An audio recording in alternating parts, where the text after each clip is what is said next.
श्री जगन्नाथपुरी धाम में लंडी माता नाम की एक परम भक्त रहा करती थी। वे बहुत बुजुर्ग थी और भगवान जगन्नाथ के साथ उनका रिश्ता एक माँ और पुत्र जैसा था। वे भगवान को केवल ईश्वर नहीं बल्कि अपना छोटा बच्चा मानती थी। लंडी माता अक्सर मंदिर में होने वाले भव्य आयोजनों को देखती थी। वे देखती थी कि उनके लाडले जगन्नाथ को प्रतिदिन 56 भोग लगाया जाता है। जहां दुनिया इन पकवानों को देखकर प्रसन्न होती थी, वहीं लंडी माता को अपने पुत्र के स्वास्थ्य की चिंता सताने लगती थी।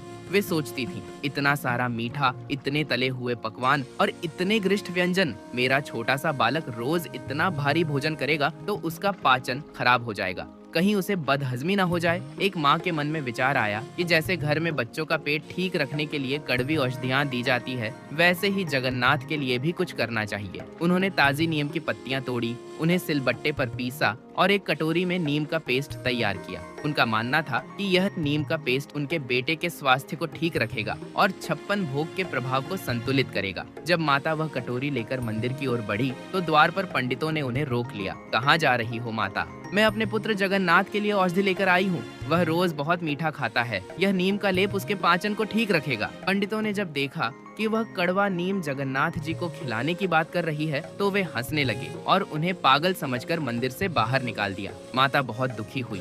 वे रोते हुए घर लौट आईं कि अब उनके पुत्र का स्वास्थ्य कैसे ठीक रहेगा। अपने भक्त की व्याकुलता देखकर भगवान जगन्नाथ से रहा न गया। उसी रात जगन्नाथ जी माता के स्वप्न में आए और बोले, मैया, मुझे तुम्हारा वह नीम का पेस्ट चाहिए। तुम चिंता मत करो, कल तुम्हें कोई नहीं रोकेगा। उसी रात जगन्नाथ जी ने पुरी के राजा को भी स्वप्न दिया और आदेश दिया, राजन, मेरी परम भक्त लंडी माता मेरे लिए नीम का लेप लाती है और तुम्हारे सेवक उन्हें रोकते हैं। कल उन्हें पूरे गाजे बाजे और सम्मान के साथ मंदिर लाया जाए। मुझे वह नीम का पेस्ट अति प्रिय है। अगले दिन राजा स्वयं सेवकों के साथ माता की कुटिया पर पहुंचे। उन्होंने माता से क्षमा मांगी और उन्हें पालकी में बैठाकर ससम्मान मंदिर ले गए। लंडी माता ने अपने हाथों से वह नीम का लेप प्रभु को अर्पित किया। राजा ने तब यह नियम बनाया कि माता के बाद भी यह सेवा कभी रुकनी नहीं चाहिए। आज भी उनकी स्मृति में जगन्नाथ जी को नीम का पेस्ट, जिसे निर्मूल्य के रूप में जाना जाता है, अर्पित करने की परंपरा का उल्लेख मिलता है। भगवान 56 भोग के भूखे नहीं है, वे तो भक्त के उस भाव के भूखे हैं जिसमें एक माँ अपने ईश्वर को भी बच्चा समझकर उसकी फिक्र करती है।